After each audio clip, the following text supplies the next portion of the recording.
contar con Marino Restrepo, que es misionero católico, y nos va a contar su misión y su labor al frente de Peregrinos del Amor. Viene con mucho cariño y estoy seguro que a todos nos va a encantar.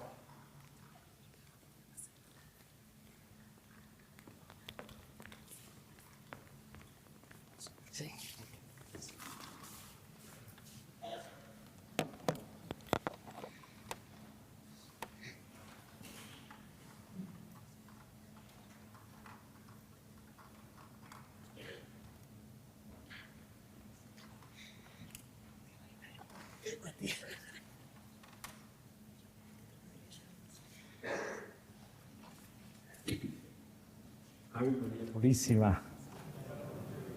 Pues le doy gracias a Dios por la bendición y el honor de estar con ustedes en este templo esta noche. Voy a compartirles una historia de un encuentro que he tenido con Dios que ha transformado mi vida. Yo nací en Colombia, en las montañas de los Andes, en un pueblo pequeño de cultivadores de café, en una familia católica. Soy el número 6 de 10 hijos. Cuando tenía 14 años me enviaron a la capital de Colombia, Bogotá, una ciudad grande, y estos eran los años 60. Colombia tenía muchos jóvenes de los Estados Unidos que estaban huyéndole a la guerra de Vietnam, y muchos de ellos eran hippies y llevaron a Colombia el rock and roll, las drogas alucinógenas, las filosofías paganas de Oriente como el hinduismo, budismo, taoísmo, las astrologías, la magia, toda esta cultura.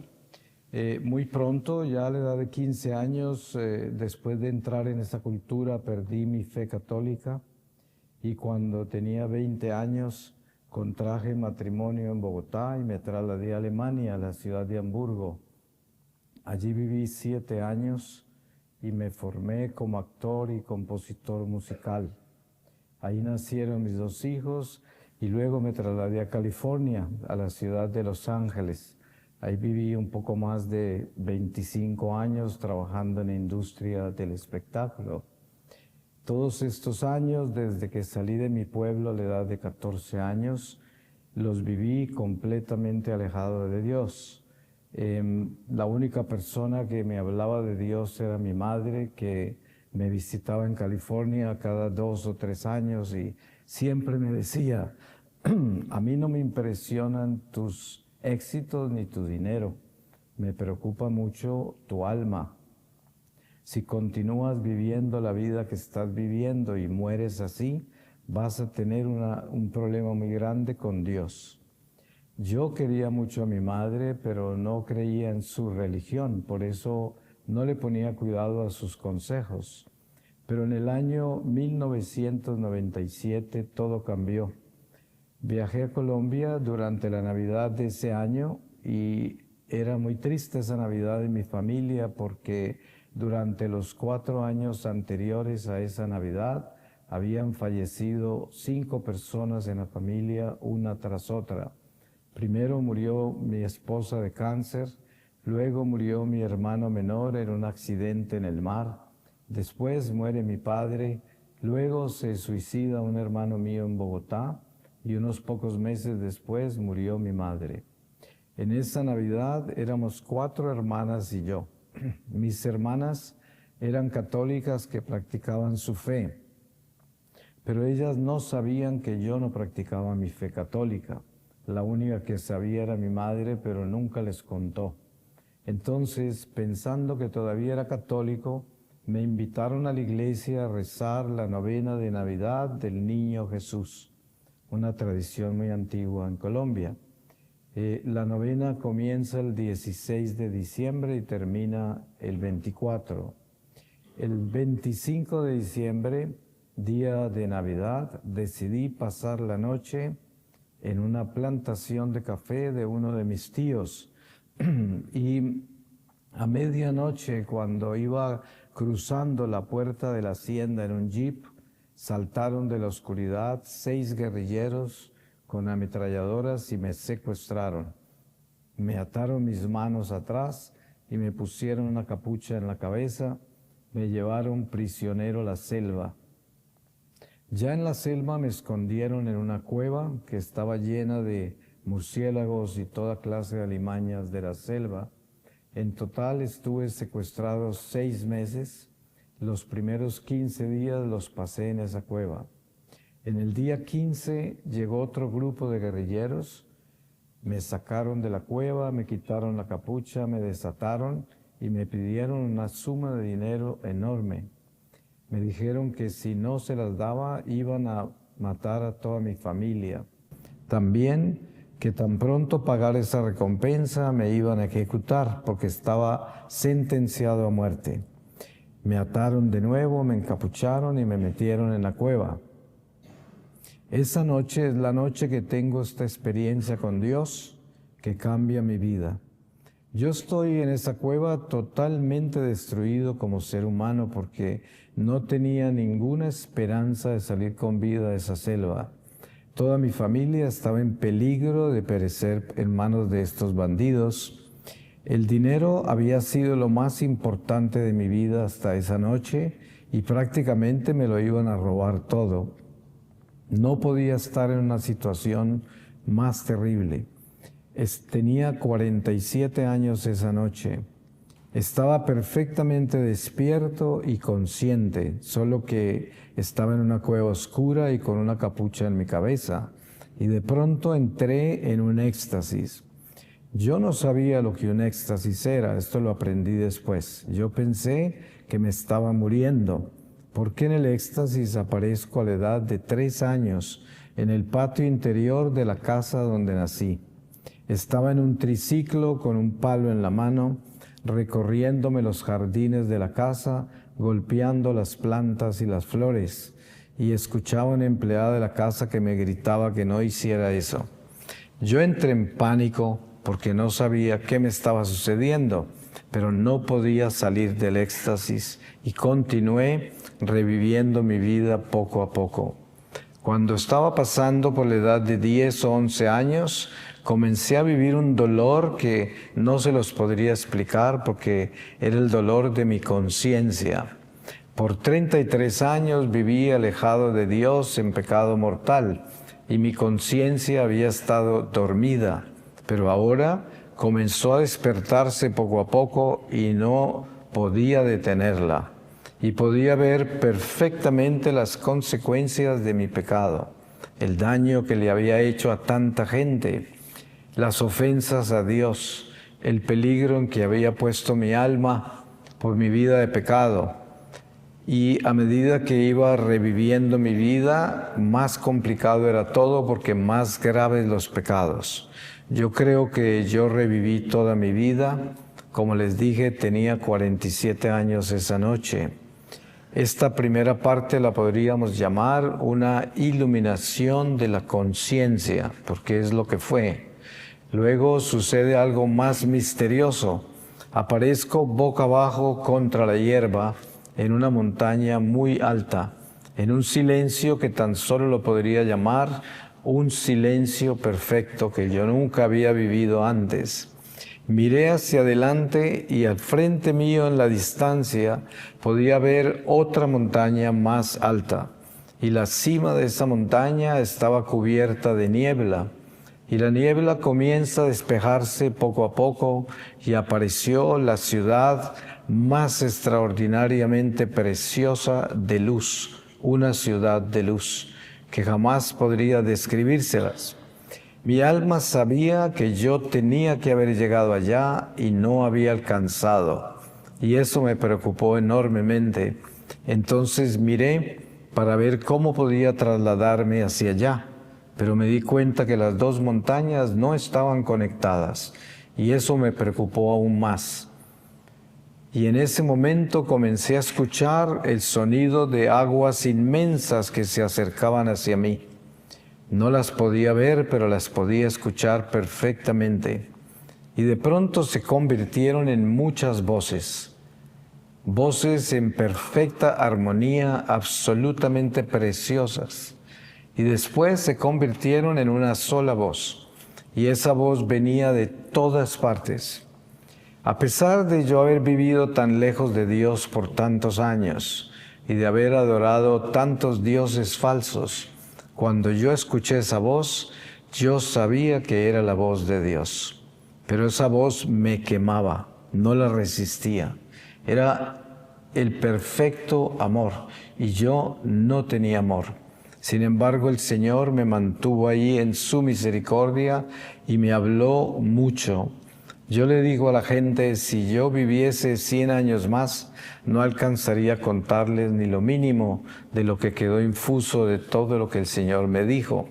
Entre las cosas que me dijo que les puedo compartir en este corto espacio, me habló de la iglesia y me dijo, la Iglesia Católica es mi iglesia, mi pueblo, un pueblo escogido, separado y predestinado, mi ejército.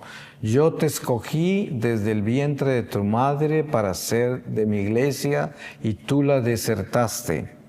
Y luego de que me da una catequesis muy larga de la iglesia, me habla también del sacerdocio.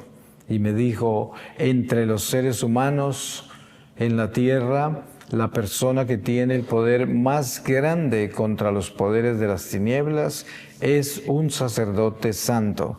Y dice, un sacerdote santo hace temblar a los infiernos. Y me habló de los consagrados religiosos y los matrimonios. Y me dijo, cuando los consagrados religiosos y los matrimonios son santos, son antorchas de luz en este mundo de tinieblas. Y me mostró las tinieblas de este mundo. Y me explicó con mucho detalle lo del destierro y todas las razones por las cuales estamos desterrados, que es nuestra doctrina. Y después de esto me habló del sacramento de la confesión y lo comparó con un exorcismo. Y me habló de que por causa del pecado original nosotros estamos edificados en el amor propio. Y el sacramento de la confesión es uno de los dones más extraordinarios que a nosotros como pueblo de Dios nos ha dado el Señor, porque es el estado de muerte a sí mismo más perfecto. Dice, no hay nada que atormente más a los demonios que un pecador arrepentido. Me decía, los demonios no tienen rodillas, ellos son el templo del orgullo. Por eso cuando nosotros nos atrevemos a hincarnos y confesar nuestros pecados, nuestra miseria a otro pecador que es el sacerdote, liberamos nuestra vida completamente hasta del último demonio, porque no lo resisten. Después me habló de los 10 mandamientos y los 7 pecados capitales. Y me dijo que los 7 pecados capitales son 7 legiones de demonios que combaten la ley de Dios. Y me mostró 3 pecados capitales prominentes en mi vida. Después aparezco en un lago con el agua hasta la cintura. Y al frente del lago había una roca inmensa, preciosa. Encima de la roca al lado derecho podía ver la cabeza de un hombre que miraba de lado. Al principio no sabía quién era. Miré de nuevo hacia el agua donde estaba y vi una bruma flotando. Y cuando la observé bien me di cuenta que eran cientos de demonios, los demonios de mis pecados mortales de 33 años, legiones. Parecían gérmenes como racimos y mi alma los conocía a todos. Esta bruma continuaba hacia el lado izquierdo del lago y descendía hacia un abismo. Y yo podía ver el abismo perfectamente desde donde estaba.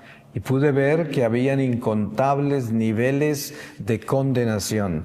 Y pude ver hasta dónde había descendido mi alma por la vida de pecado que había vivido. La única luz que había allí era la cabeza de este hombre que estaba encima de la roca. Lo miré y volteó a mirarme y descubro que es mi ángel guardián, un ser extraordinariamente precioso de luz.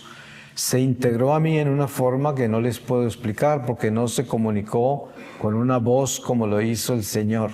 Pero yo tenía todo muy claro lo que me estaba enseñando. Él me enseñó todo esa demonología del lago, del infierno, y al lado derecho del lago me mostró el estado más bajo del purgatorio.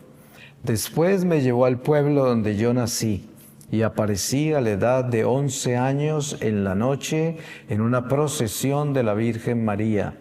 Yo era el trompeta mayor de la banda del colegio. Iba tocando la trompeta detrás de una estatua de la Virgen que llevaban 4 compañeros míos del colegio. Y después de marchar un rato por el pueblo, la Virgen apareció caminando al frente mío con 2 niños, uno de cada mano. Solo la podía ver por detrás. Tenía un velo precioso de su cabeza hasta los pies y un vestido frondoso blanco. El ángel comenzó a explicarme que mi madre me había consagrado a la Virgen en su vientre y que ella nunca me había abandonado todos los años que yo viví lejos de Dios. Me habló de la importancia de la consagración a la Virgen, de la batalla espiritual que vive el pueblo de Dios en este mundo y lo importante que es estar unidos a ella. Y me mostró cómo el Padre Celestial le ha dado a la Virgen María los poderes más extraordinarios contra Satanás.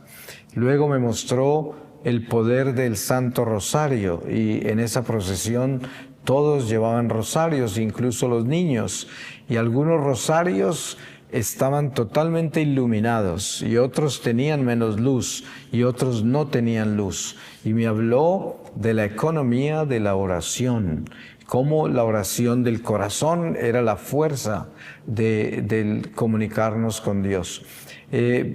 A medida que marchábamos por el pueblo, la procesión exorcizaba mi pueblo. Yo veía demonios que huían por donde pasábamos en la procesión y me mostró el poder tan grande que tienen las procesiones. Después aparezco de nuevo en el lago y la roca se llena de luz y yo sabía que esa luz era Jesús, pero sabía que no lo podía mirar porque estaba parado en ese lago en la oscuridad de mis pecados. Entonces me incliné hacia el agua, huyéndole a la luz, pero de reojo podía ver que la Virgen María había aparecido de nuevo al lado derecho de la roca. Y en esta oportunidad me estaba mirando de frente y yo estaba conectado a ella por un cordón umbilical espiritual. Y todo lo que fluía de mí, que era mi angustia hacia ella, se iba hacia el Señor. Y esto era como en un círculo y era muy doloroso, pero yo sabía que era un rescate. Y de pronto el ángel me toma del cuello y me levanta la cabeza para enfrentarme a la luz. Y ya no podía agachar mi cabeza más. Y quedé totalmente enceguecido. Pero después de un rato comencé a distinguir la silueta de Jesús en la luz. Salían rayos de luz de sus ojos hacia mí, de todo su cuerpo, y al tocarme me quemaban como si me fuera a desintegrar. Pero yo sabía que era su amor y que era un rescate.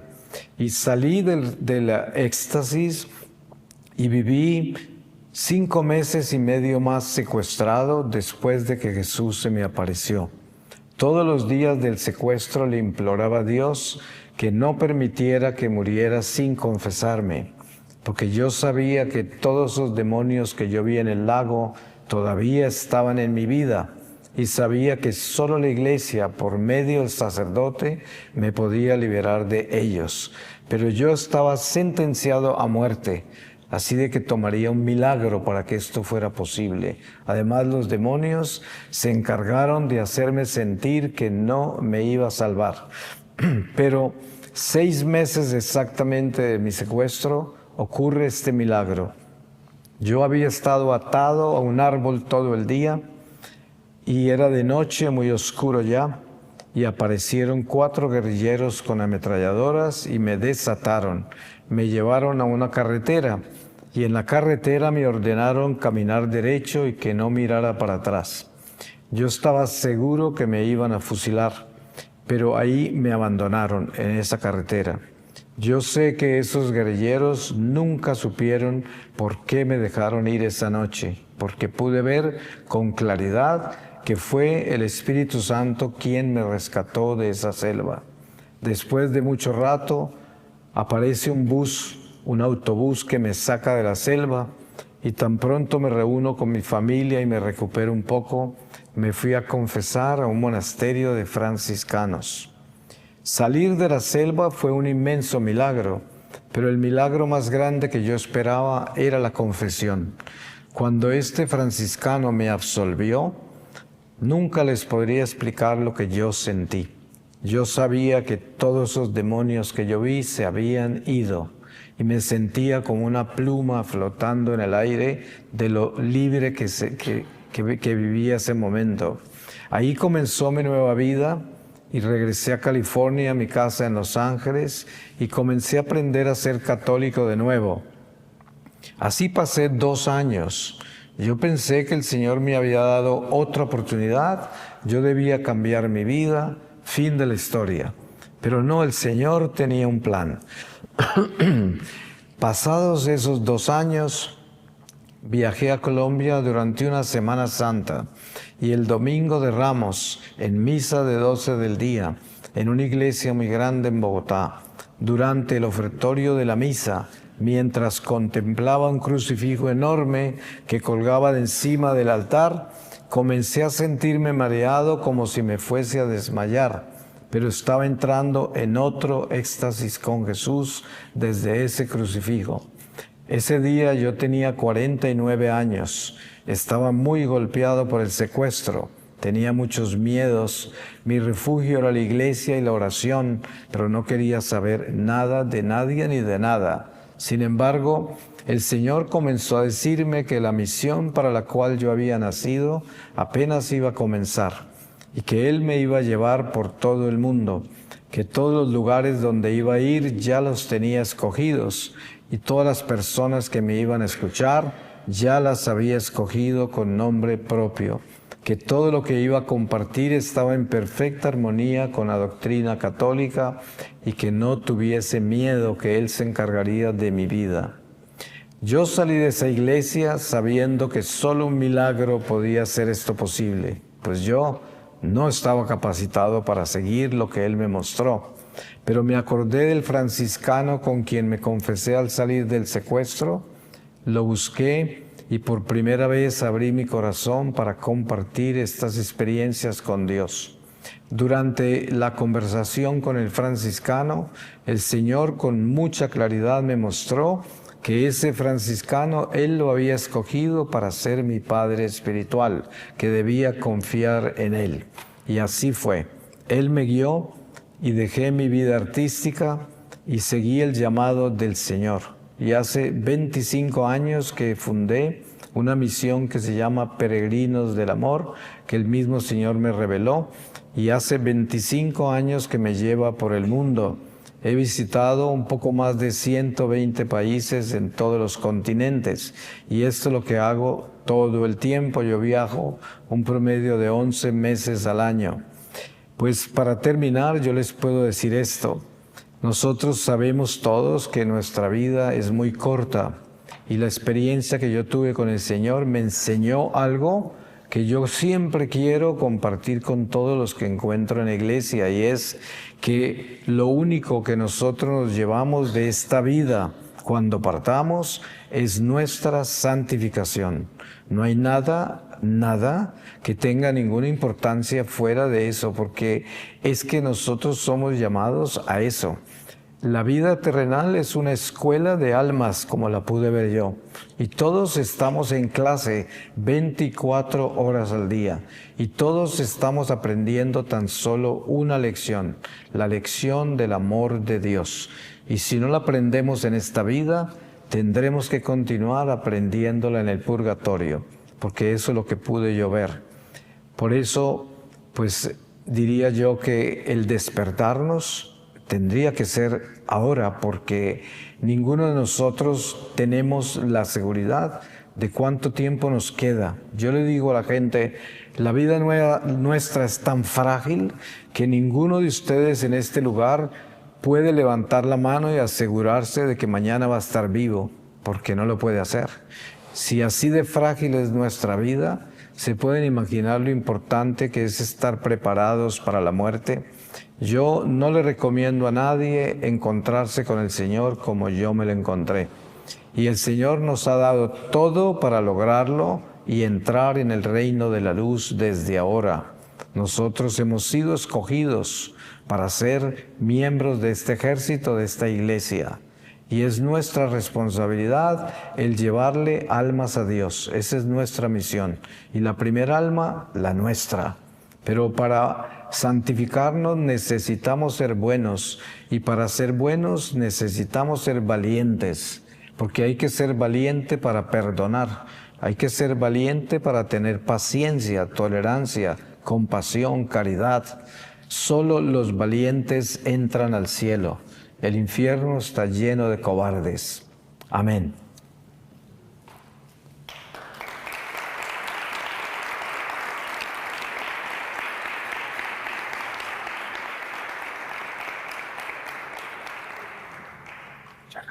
That's it, fast. Qué barbaridad. En este tiempo de paz, cuando nosotros hacemos lectura continuada de los libros de la Sagrada Escritura, del libro de los Hechos de los Apóstoles, que relata el nacimiento de la Iglesia y su primera andadura, y el libro del Apocalipsis, que donde San Juan, pues pone por escrito y es palabra de Dios y es palabra sagrada, es su visión. Yo escuchaba a Marino y veía la correspondencia entre la palabra revelada en el Apocalipsis y el testimonio de lo que había vivido, una acción sobrenatural de Dios que daba sentido y al final convertía su vida. Y decía, ¿cómo puede dar fruto en medio de tanto sufrimiento esa relación con el Señor? Y me recordaba a San Juan de la Cruz, que escribe el cántico espiritual encerrado en una celda dentro de uno de sus monasterios en Toledo, en concreto, donde él convivía con sus excrementos, porque encerrado allí pues no le dejaban ni siquiera tener la higiene imprescindible. Y de ahí, y en ese contexto de oscuridad, de mal olor, de insalubridad, el Señor le revela el cántico espiritual. Bueno, no tenemos que esperar que nos pase algo de eso a nosotros para poder vivir una conversión, para poder sentir una llamada a la confesión, para sentir una iluminación de la conciencia de cuando no estamos viviendo una vida conforme a Dios, sino que podemos reaccionar desde ya, que es la invitación que él hacía. Igual mañana, pues es tarde, entonces como una decisión que hay que tomar, como diría San Ignacio, una determinada deliberación, y esa deliberación hace que nuestra vida pues, pueda cambiar. Te agradecemos la misión y la respuesta a la misión que el Señor te ha dado, que lo puedas compartir con nosotros y esperemos que el fruto que dio en ti, a pequeña escala, como el Señor quiera, lo vayamos a empezar viendo también nosotros nuestras propias personas y nuestra propia conversión. Nos encomendamos a la Santísima Virgen, a la que fuiste consagrado desde el vientre de tu madre, y nosotros también vivimos con ella una especial mediación. Dios te salve, Reina de misericordia, Dios de la esperanza nuestra. Dios te salve, al llamando a los desterrados hijos de Eva, a ti suspiramos pidiendo y llorando en este valle de lágrimas. Ea pues, Señor, abogada nuestra, vuelve a nosotros con misericordioso. Y después de este destierro, mostramos a Jesús, fruto bendito de tu vientre. Oh clementísima, oh piadosa, oh dulce siempre Virgen María, ruega por nosotros, Santa Madre de Dios, para que seamos dignos de alcanzar las promesas de nuestro Señor Jesucristo. Agradecidos también a María Visión por haber contado con nuestra parroquia y con esta oración nuestra de FETA, de San Juan Pablo II, para que fuese el lugar donde Marino ha podido compartir su testimonio de vida y de conversión con nosotros.